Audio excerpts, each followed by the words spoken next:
So now I'd like to bring up our first speaker, Sofie Andersen. Sofie was recently the Senior Manager of Digital Content and Editorial at the Metropolitan Museum of Art, where she led content and engagement strategy across digital channels and in-gallery activations. She led cross-channel storytelling and features such as Met Stories, the video series for their 150th anniversary program, and the Metropolitan Museum of Art podcast, Frame of Mind, which asks how art can support mental health and wellness, and how we in the museum community can be more generous with our resources. Now, if you please help me welcome Sofie Andersen. Thank you.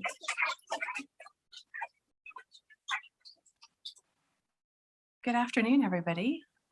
This is such a treat to be here. Thank you to Jesse and Laura and everybody here at the Bard. My name is Sofie Andersen, and as Jesse mentioned, I've been most recently heading up the content team, the digital content team and editorial work at the Metropolitan Museum of Art.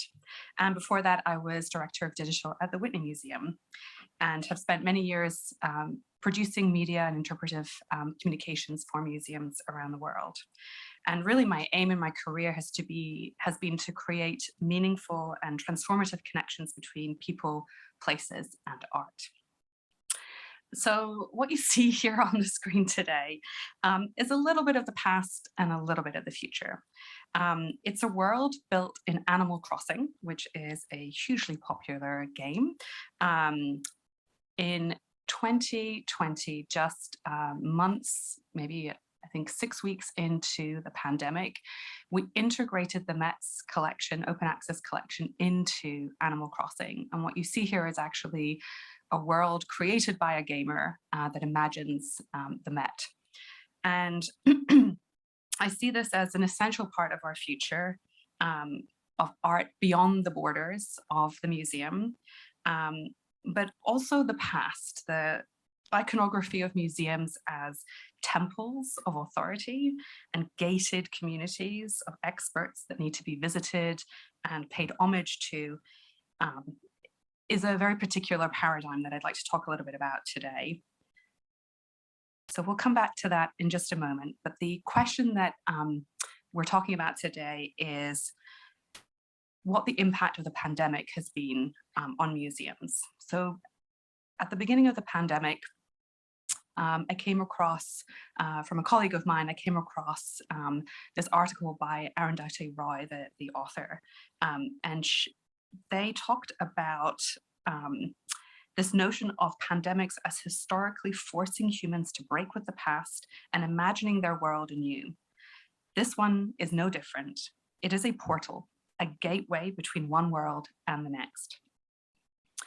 So I like to think about that framing as an essential question for museums.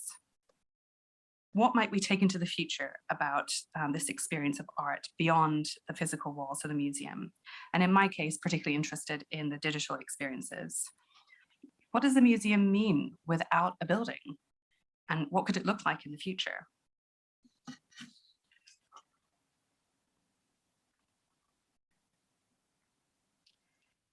Oops. Of course, the pandemic has disrupted many assumptions. And what I'm interested in is how it's impacted this notion of museums as a space to gather and appreciate art objects. And that idea as being the primary ideal experience.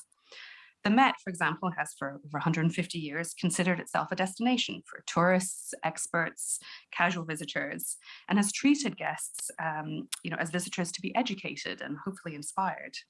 And this concept rests on the idea of art as something to be venerated on a special occasion, perhaps, and museums as rarefied temples of authority.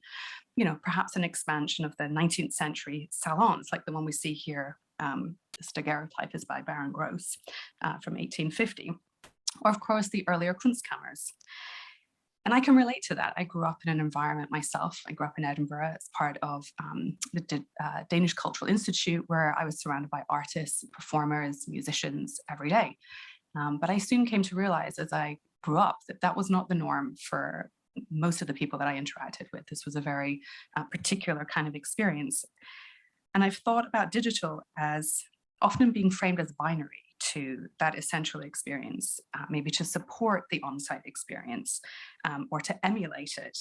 And this vision of museums was already starting to erode before the pandemic, but I'll offer to you today that the portal museums have been moving through and which the pandemic has truly opened is the idea that we are essentially physical buildings with physical objects only, with physical workers in them. Yes, that may be true most of the time, but what's also true is the idea that the pandemic has helped us to imagine really truly being of the world, by the world, and in the world. I love nothing more than to experience art in person, often preferably alone, but engaging with art through digital means can open up a whole world of opportunities and chances to convene. The Met's been working in earnest on making art accessible to anyone with an internet connection, that's over 7.5 billion people at this point, since its open access program launched in 2017. The principle of the program is that that art is available to anyone to be explored from the canonical sort of source of truth that is the Met, or encountered on a Wikipedia entry, or remixed or reinvented into something else. This is an image from our digital salon, which we held in February 2020, just before the pandemic hit, where we invited a conversation around the use of AI and art. And, you know, thinking back on that event now, it underlined how much we came to rely on those connections online. Our collection, our data was an essential part of connecting with the world. So when the program now launched 5 years ago and over 200,000 works were in the public domain and became available under Creative Commons, those works have now been viewed over 250 million times. Dozens of languages around the world, by people around the world. The Met's collection is no longer the purview of those who visit the museum or even of its website. It's part of the digital knowledge currency of the world. This is a really major mindset shift away from the website or the museum as Mecca, but as one source of truth among many. So as Jesse mentioned before, and as we all know, in March 2020, many museums were forced to close, and digital became the lifeline for museums. And even after museums reopened, visitation was slow to return, and many museums took months to fully reopen. Social and digital channels were essentially the museum experience. And the Met's digital channels experienced, as many other media outlets did, the COVID bounce. I'm sharing this research conducted by Marty Spellberg, who wanted to understand the impact of museum closures on the website traffic of museums, around 20 of them in the first 10 to 13 weeks of the pandemic. So you'll see here that the Met and Art21 were leading sort of in terms of the amount of engagement. And that was really due to the amount of evergreen content. So content that wasn't specific to an exhibition or timely. And around, excuse me, week 13, you see the Getty kind of peaks as they pivot to their Recreate Art from Home challenge that they launched. So the y-axis showing performance by session compared to the previous year, and above 100,000 sessions was more, and then below was fewer sessions. So you can see, obviously a tremendous growth in terms of digital. So how had we responded to this moment? Before closure, we put all of our permanent collection content on the front page of the homepage, and we ramped up our communication with some of our key audiences, including families, with schools being closed. And here are some of the results, a huge increase overall in terms of our traffic, particularly to our online collection, particularly to projects that have been online for a long time, like the Met's 360 experiences.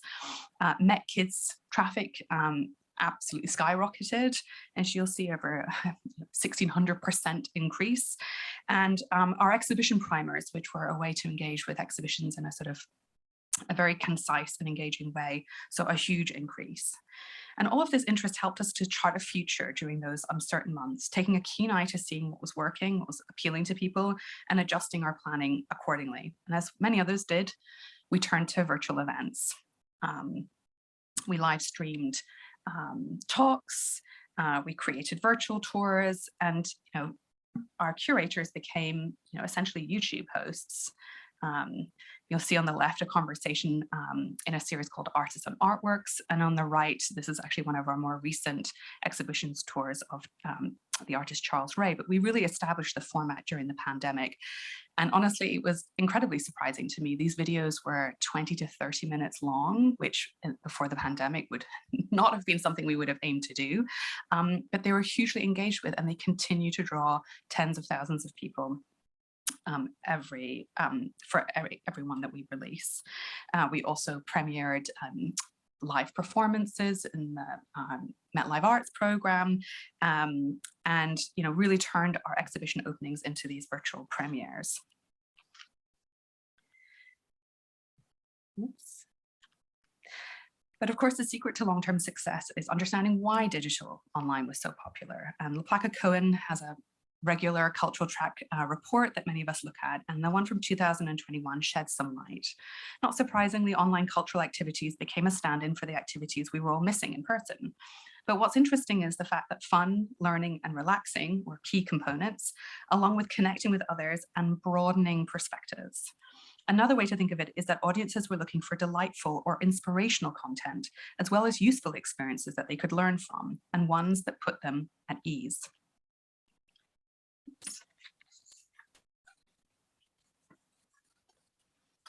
So these are some of their takeaways. The pandemic, I think, has really allowed us to openly investigate not only what makes digital necessary, now that's really a given, but what really works in digital. Rather than being in competition for an in-person experience, what values does it have of its own? And most importantly, what do audiences respond to and need? And having those as the guiding questions. I think some of these quotes really show you an excitement for hybrid, having both, more accessibility, so environments that are safe and that people don't feel discriminated in, and building communities online.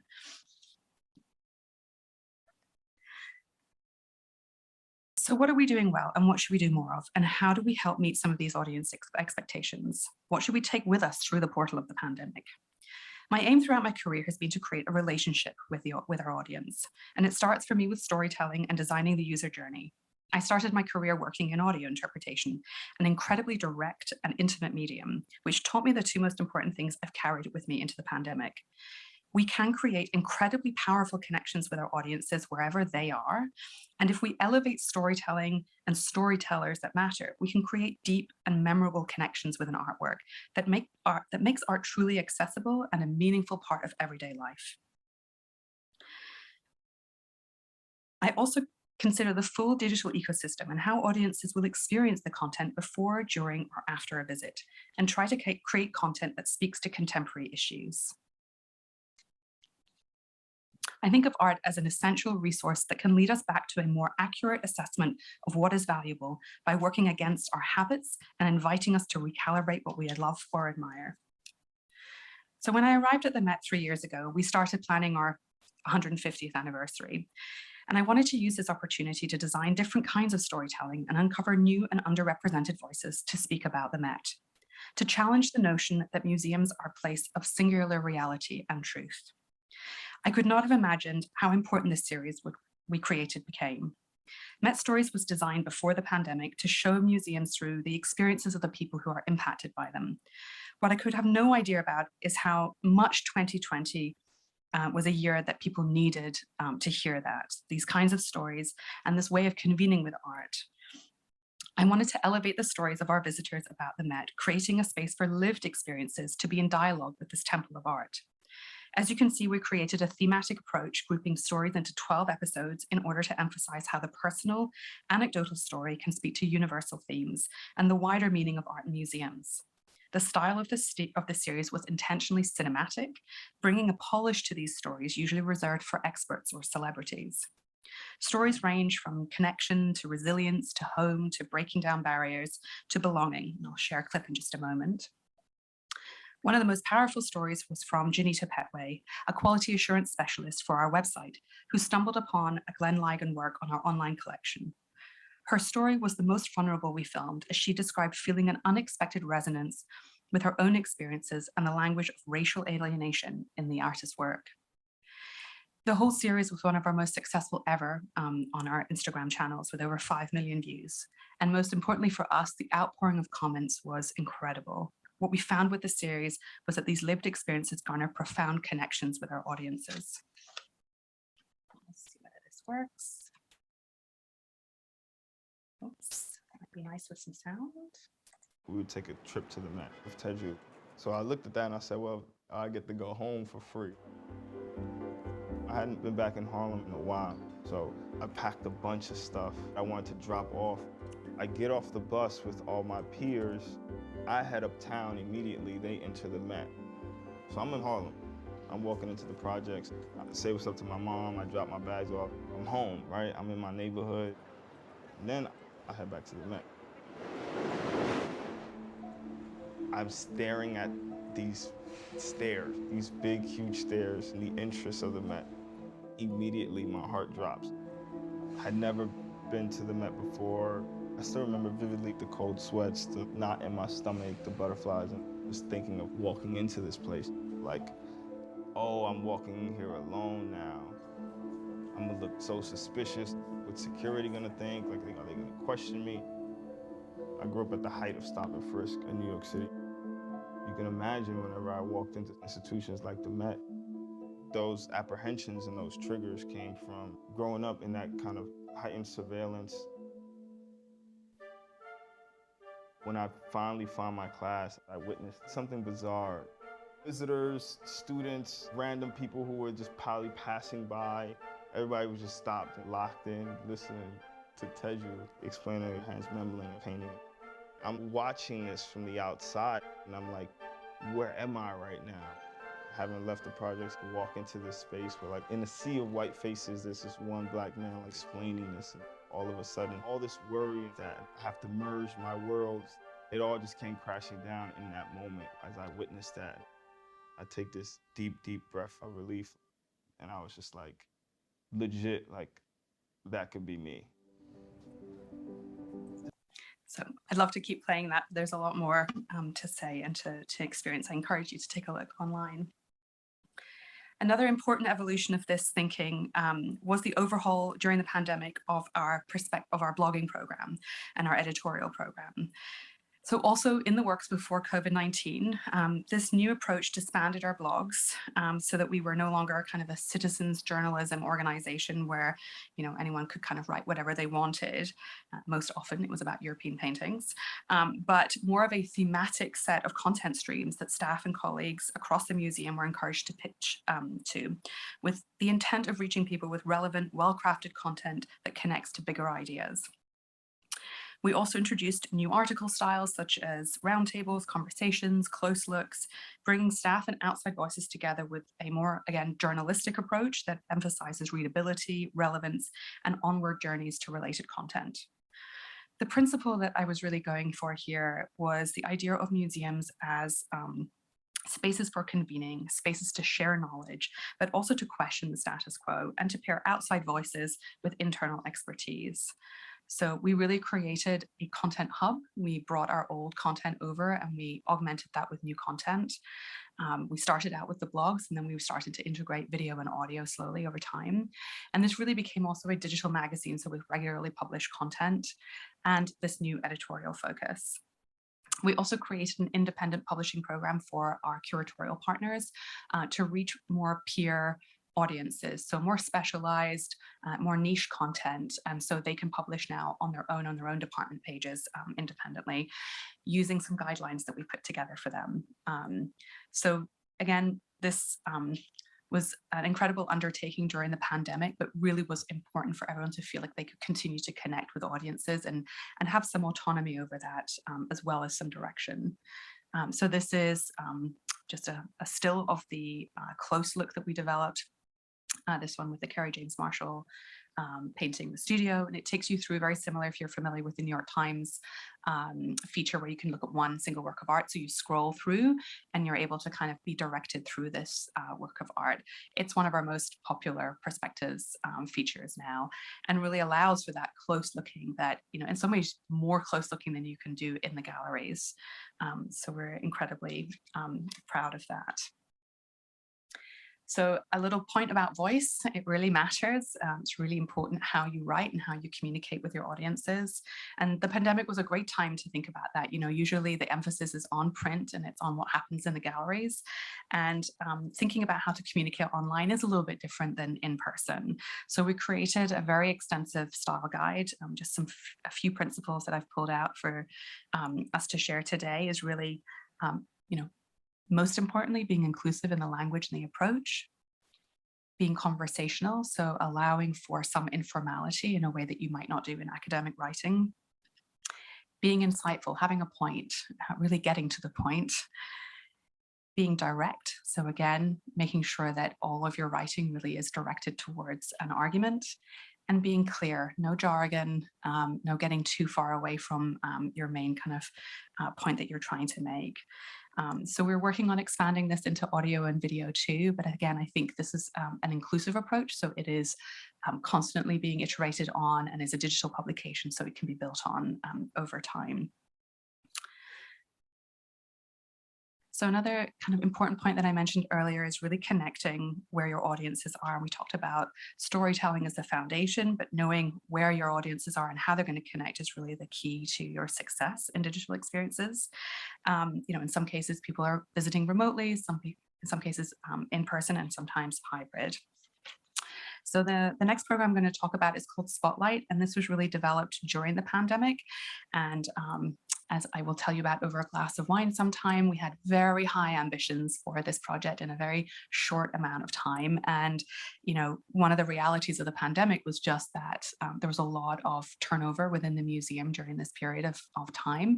And as well, a real urgency around launching a program that would help meet these hybrid needs. So what we came up with was a monthly series that focuses on a work in the collection that you can experience both in person and online. And really the idea was to pique our audience's connection with permanent collection, but through a new lens and really looking at a work in a critical manner, challenging some of our assumptions and bringing in multiple perspectives.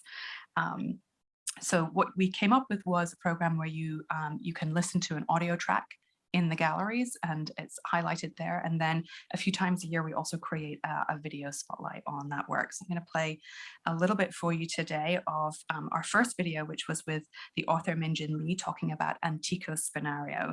And I think what's so great is that she addresses Antico as a fellow creative and really the subject of struggle and the creative struggle, which is something she shares with this much more ancient master. If I had to describe Antico Spinario, I might spend a little bit of time on Antico himself because he's so interesting. He was born in the 15th century and he focused on antiquities. He would reproduce them and then, of course, refine them according to his own sense of aesthetics. Spinario is not something that's original to Antico. It's a pre-existing antiquity, which was discovered, and then later on he made his own version. So I was really moved by the fact that Antico chose an ordinary boy who has an ordinary problem. Why did that speak to him? What was he trying to tell his patrons as well as anybody who would receive this gift? Something about the idea of an ordinary boy taking a thorn out of his foot and concentrating on it is really interesting. But the thing that I really love more than anything is that little gap between the hand and the foot and the thorn. Because for me, it's that gap, the absence of the contact, which really closely approximates what artists do. We are reaching for our thorn, and yet it is the thorn which defines our entire being. That's really hard as a writer. It's really hard as an artist to know that I have this thorn and I have to take it out, and I'm constantly reaching for it, and I'm living in a kind of like not obvious agony. It's not that this boy is covered in blood. He hasn't been, you know, struck with an arrow. It's not like it's gonna kill him. It's this little tiny thing which affects his daily walk. And very much like an artist that has a thorn in his or her, their foot, I think about how the thing that troubles me, that affects my daily walk, is very private. So what's interesting is that so far we're seeing more engagement with this program online than in the galleries. Our engagement in the galleries has been slower to return across all of our media, also our audio programs. But I'm going to be interested to see how this engagement unfolds in the coming months. But yeah, a lot more. I'm just showing you little snippets of the videos, so really encourage you to take a look online. So another way we've been looking to reach new audiences during the pandemic is podcasting. Podcasting, like many other media, saw a huge explosion during the pandemic, obviously building on huge growth before. And we pivoted our audio guide program during the pandemic to take a more podcast-like approach to content. So rather than structuring our tours as typically within museums with individual stops for individual works, we created chapters, so 3-4 chapter long programs. So we did that for Alice Neal and also for our exhibition Medici last summer. And the storytelling approach was more documentary style and really kind of encouraging a very collage approach with voices. And one of the things that was really interesting was that approach attracted the interest of Spotify, who really wanted to work with us to promote that kind of new thinking within the museum world. We saw some great success partnering with them on that. But we've also been working on 2 major podcast series. And our first one, Frame of Mind, just launched, as you mentioned at the top. And it's a weekly podcast. And we are very, very excited to share that. I'm going to share a clip in just a minute. And we're simultaneously working on a second podcast. I would not recommend this approach, working on 2 podcasts at the same time. But, pandemic time was an interesting one. And these 2 things ended up kind of converging. And the second one is going to be on materials, really following a single material from a single work in the collection through time and space. But we'll listen in just a second, but just a couple more words on Frame of Mind. This really builds on the success of Met Stories that I played you earlier. And it was actually designed during the pandemic to support healing and to help restore some hope to our audiences. We interviewed therapists, doctors, curators, barbers, gardeners, and really wanted to explore the connection between art and well-being. We also partnered with the WHO and their Healing Arts program, which they're working on with many museums around the world, and also to try and help get the word out about this program. There'll also be a meditation series on our Instagram channels in the coming weeks, and sharing mindfulness techniques and really leaning into that idea of not only broadening perspectives, but also offering some comfort and relaxation to our audiences. So audio, I think, is really the perfect medium for this topic. Much of digital is about trying to get your attention, divert you, adding maybe more noise to your everyday life. And despite our best intentions, sometimes that's really just adding more stress to our audiences. And so this audio experience is really designed for people to be able to listen to, in their own time, wherever they are, as well as providing a calming experience of its own. We have some related mindfulness videos on our website and articles, and a lot more to come there. And as I say, our next podcast, which will launch in May, is on materials. It's called Immaterial. And that takes really a kind of very investigative This American Life approach, kind of taking this single material through works in the collection across time, space, cultures, and disciplines. And both of these are really designed to delight our existing audiences, but also to build new ones who might not consider museums as a place for them. Again, we've talked a lot about broadening perspectives, and that's great for the people that already know about us, but for many people, museums are inaccessible and aren't places that they think of as for them. And with these topics, we're really hoping to reach people who, might just come across us in their podcast feeds. Oops. Let me just play a little bit of one of our episodes with our meditation partner. The merciful thing about meditation is that it is so accessible to so many people that we can very much take even just 5-10 minutes of the day and learn to become more wakeful. I mean, it's free. It's always available. The breath is always with us. It's always fresh. It's always what's happening right now. So we always have an opportunity to do it. Think of the last time you looked at a work of art. Where did your mind go? Were you able to focus on what was in front of you, Or did your thoughts wander elsewhere? In an overwhelming world, it's a challenge to see beyond what's stressing us out on any given day, so much so that we can't focus on what's right in front of us. According to Lodro Rinzler, an author and Buddhist meditation teacher who grew up right by the Met, this problem has a solution: mindfulness. Welcome to Frame of Mind, a podcast from the Metropolitan Museum of Art about how art connects with wellness in our everyday lives. This week, join Lodro as he investigates how experiencing art in a place like the Met can help us calm our minds. For him, art is a kind of tool to get there.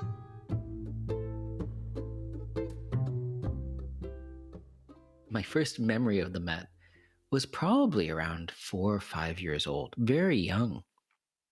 All I do remember is that it was sort of awe-inspiring. You go through the doors, and it is so different than anything else you might see in New York City or elsewhere that it stops the mind. It's like walking through a portal. It's so hard to be attached to your story of what is stressing you out when there's something that is calling for your attention in a much more visceral way. So I'm going to stop it there, but again, encourage you to listen more as a follow-up. And I think what Lodro gets into is, a really important part of this, which is, of course, I've been talking a lot about connecting with people remotely, but as we return more and more to in-person activities, I think the question is, how do we balance these two kind of areas, and how do we design experiences that feel easy and frictionless and not in competition with everyday life, and how do we make them useful and delightful and promoting ease? So again, coming back to LaPlaca-Cohen, they're really estimating that people will prefer in-person activities as our hopefully pandemic continues to become less and less sort of in crisis mode. And there is the sense of kind of attention recession within the digital media kind of circles. So, I think that becomes even more urgent to consider what's worth it, what's worth engaging with when we're at museums. And I've been thinking about this a lot throughout my career. When I was at the Whitney, I was thinking about it in terms of the audio programs that we had, and we created a web app to ensure that people could come and just use their own phones and be able to access content at the museum. And, when the pandemic hit at the Met, we didn't have anything like that for our audiences. We had devices, but we had to put the devices aside because obviously we were, first of all, closed, but then also when people came back, we didn't think that people would necessarily want to rent them. And so we pivoted very quickly and created these kind of visiting guides with maps, and we kind of put something out very quickly just to help our audiences. And over time, we've really evolved those into a much more streamlined kind of quick audio number lookup, because we realized that although we thought we had to offer maps and videos and all these kinds of things, that's really not what people needed when they were coming in. They really just needed most immediately just the audio, and they're very used to being able to kind of tap that in on their phones elsewhere. So that's one thing we have left behind, is kind of the clunkier guided experiences, and we've really streamlined our exhibition pages to offer up what we already have in the galleries. So yeah, on the left is the map, and on the right is the newer version. And on the far left is the ancient times of clunky audio devices, which I just love that image.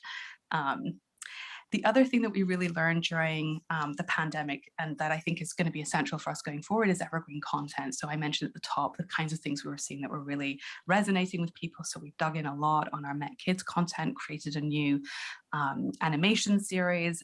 And what I'm showing up on the screen just now is our 150th program from the vault. So we started mining our archives and going in to look at our films that either the Met had created themselves or had commissioned.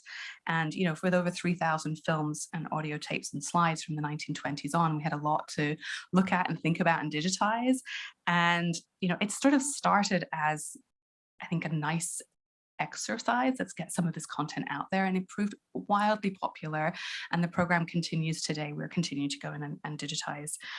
You see some great imagery here from one of the films from 1928 showing staff working at the Met, punching time clocks and janitors dusting off the galleries, and people coming in and out. So it's really, really a treasure. And we've had, obviously great success with like cat videos, as you do on the internet and other such things. But, really the goal was to bring film again beyond the museum's walls. These aren't the kind of films that we would necessarily screen within the museum typically, but really found their audience online.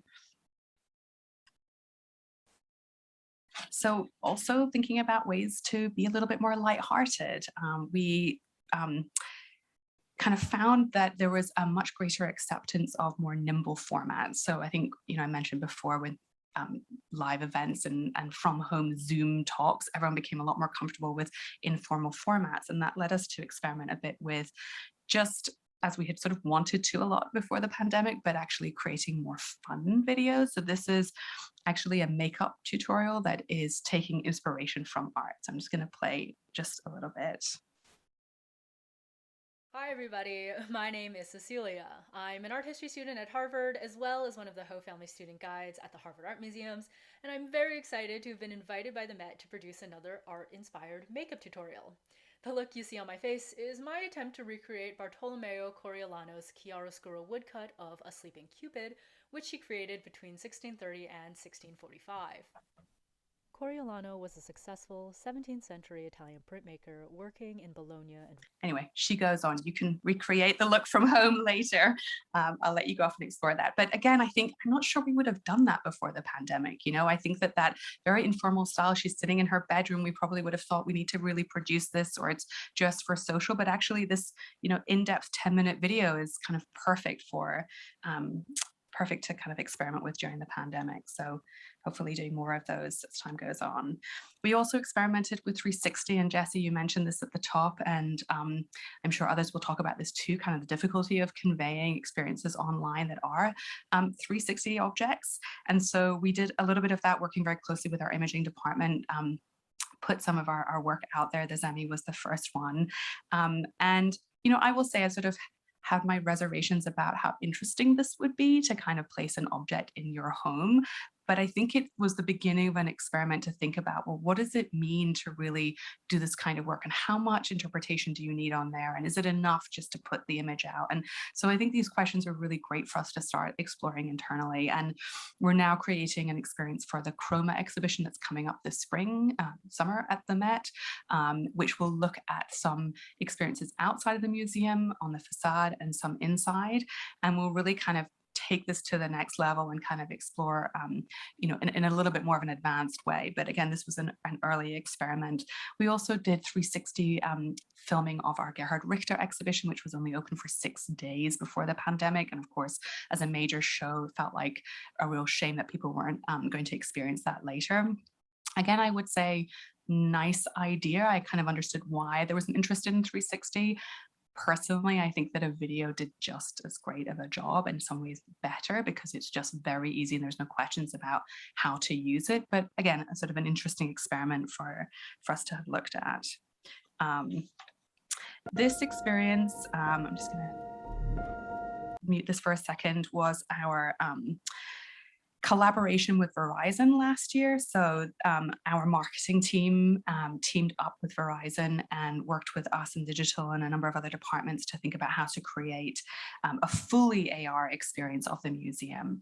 Very, very high end. They worked with an outside agency, but in a very playful way, taking the Met's collection and actually creating gallery installations that don't exist in real life, and really taking off in a way on the paintings in ways that we would never typically do in-house.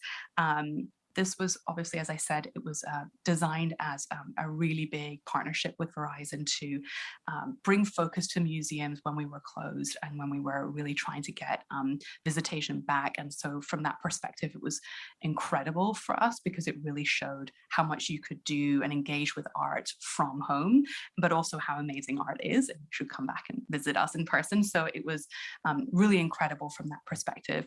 It was only up for a month. So I think as a kind of long-term sustainable effort for museums, it's probably more on the kind of marketing side.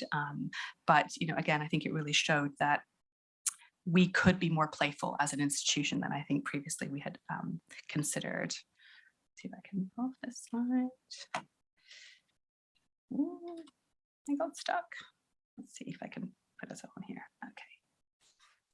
So kind of wrapping up, what are we thinking about for the future? From my perspective, I think we've learned a lot about listening to audiences and meeting them where they are and how critical that is. I think museums say that a lot, but actually during the pandemic, it really showed that audiences do respond to museum experiences online and they are seeking them out. We've learned that telling authentic stories matter and that they transcend the moment, whether it's the pandemic or now, obviously, we're also in very frightening times because of war in Ukraine, and that we should invest in our collections. We should invest in the data, we should invest in the digitization, and we should really invest in creating evergreen programming. We've learned that good storytelling is inclusive and should inspire as well as challenge us. And we've learned that lots of people inside museums can make digital, whether it's a virtual event or some other kind of digital, and it's helped to lower the barriers to entry and really help people understand kind of what it takes. But their audiences will prioritize engagement and engaging models, whether it's scrappy or polished, and that we still need to do things thoughtfully and with guidelines. We've learned to stop doing what's not working. We can't do everything, and because digital has been so demanded, been such demand during this time, we really have had to stop doing some things like our exhibition primers we no longer do. They're just too much on top of what we are already offering. And we now are thinking about how to really pre-purpose things like audio so that we can create audio tours and podcasts at the same time so we can serve both of our sets of audiences. And finally, I think we've seen that museums can't remain sacred temples in order to stay relevant and to stay open. So that is me. And I'm really looking forward to questions and conversation and to my other co-speakers. Thank you so much.